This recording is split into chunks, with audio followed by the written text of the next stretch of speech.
Namaskar. Today I'd like to talk about greediness. It's one of the 6 enemies of the mind, together with physical desire, infatuation, anger, pride, and jealousy. And why is it an enemy? Because it stops our movement towards the subtle, towards our spiritual goal. And greediness comes in various forms. Today it's actually considered a vice, a virtue, not a vice. Hollywood movie like The Wolf of Wall Street is very popular.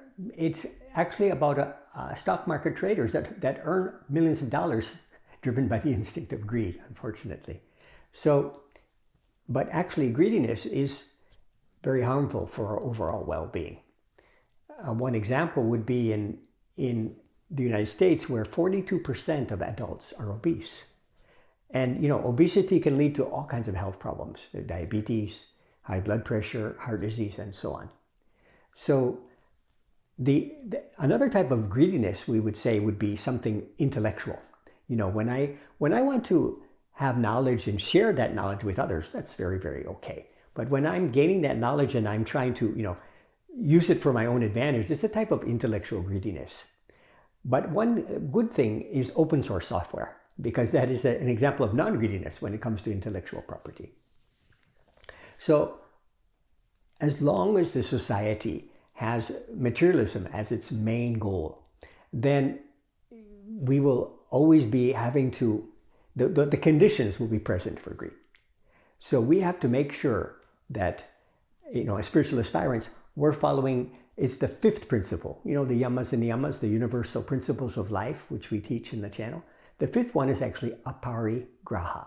And that means not to overaccumulate, not to be greedy, not to overaccumulate those things that we don't need for the maintenance of our, of our well-being, or the well-being of our family, and so on. So this is an important principle to follow. And also when we, I was used to, I remember Gandhi's famous quotation, there's room for every man's need, but not for every man's greed. And in a family of 10, if one person's taking 90% of the resources, then of course that's very much unfair. So the founder of the tantric tradition, which we're teaching in our channel, Sadashiva, he said, greediness is the root cause of all evils.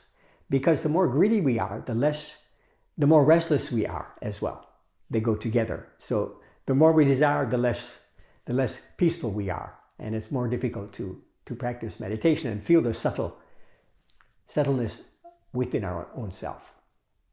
So one of my colleagues, he was very fond of toasted bread. So much so that he got the name Dada Toast. So one of the good ways to overcome greediness is to give it away. Give away your favorite food to others. In this way, like any bad habit or any wrong thought, reorienting the mental flow, by thinking the opposite, is the best way to overcome that bad thought or that bad habit. And another practice that we can do is known as Vaishyo Chitta Seva. That means to serve, help others through physical means, whether it's food or clothing or money, helping those persons.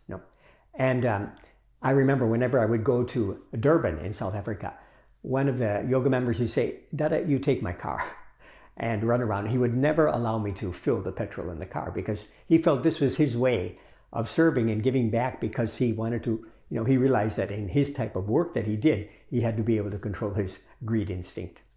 And I used to work in Indonesia, and I mentioned in one video before that in Indonesia, it's a very easygoing way of life. People are very relaxed because, one of my yoga students said, Dada, we're poor because we're rich. And what he meant to say is that because the tropical climate allows so much fruits and vegetables to grow all year round, so there's mango, papaya, banana in the backyard because the weather's so favorable for these foods. So they don't have to stress hard. But in any case, there's a word in their language. It's called Rejeki or fortunate, blessed. And it's on all the motor rickshaws in Indonesia. And basically what it means is that, if somebody has this virtue, that they don't, they're very happy with whatever comes in their life. Mental contentment is a very important value in that society. So this is another example of how we can overcome this feeling of greediness. And there's one more good example of a non-greedy person, and that's our own dog. Dogs, they have two good habits. They wake up at the slightest sound, and whatever food you give them, they're content with that. They don't run after more. In our yoga house in Los Angeles, they're distributing 8 tons of food every month. And they're feeding 2,000 needy people every month.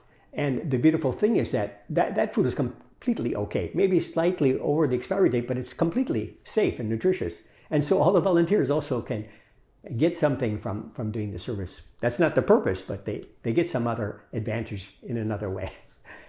So, and I would like to say especially about the meditation, because we prefer to call it intuitional practice or spiritual meditation.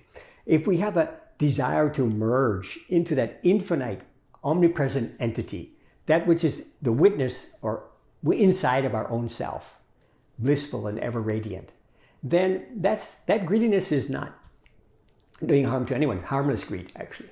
And one of my yoga, one of the persons I taught meditation many years ago, he loves to meditate every day because he wants to feel this. He has strong yearning for this experience of that spiritual entity. And so he's 80 years old, but his skin is so soft and smooth, and his cells are so light and body so pure, just from that many, many hours of meditation. So this type of meditation which we do, that's the beautiful thing, that the more we do it, we prefer to say intuitional practice. The more that we do it, these negative, or we say the enemies, like greed, anger, infatuation, jealousy, they recede from the mind. And that's why meditation is a struggle. We're actually going against that force of ignorance we call avidya maya, that force of ignorance that tries to keep us in the lower levels and keep us bound by the enemies of the mind. So that's why we may struggle with the meditation. That's also a sign of progress. So I hope, just to recap, the best way to overcome greediness of food is to give it away, your favorite dish, to others, and live a minimalist lifestyle. Follow this 5th principle, Apari Graha, non-greediness or non-accumulation of those things we don't need for our life. And do a type of Vaishya Seva. Help someone with the food, clothing, somebody who's in need, donation. In this way, we will be, and continue the meditation, because it's the meditation. We get that spiritual food. And when we have that spiritual food, that is the most powerful nourishment we can have for our mind and body. So I hope that with these suggestions and hints, it will help all of us to overcome this habit and other enemies of the mind. And maybe we can set a good example for others to follow also. Thank you. Namaskar.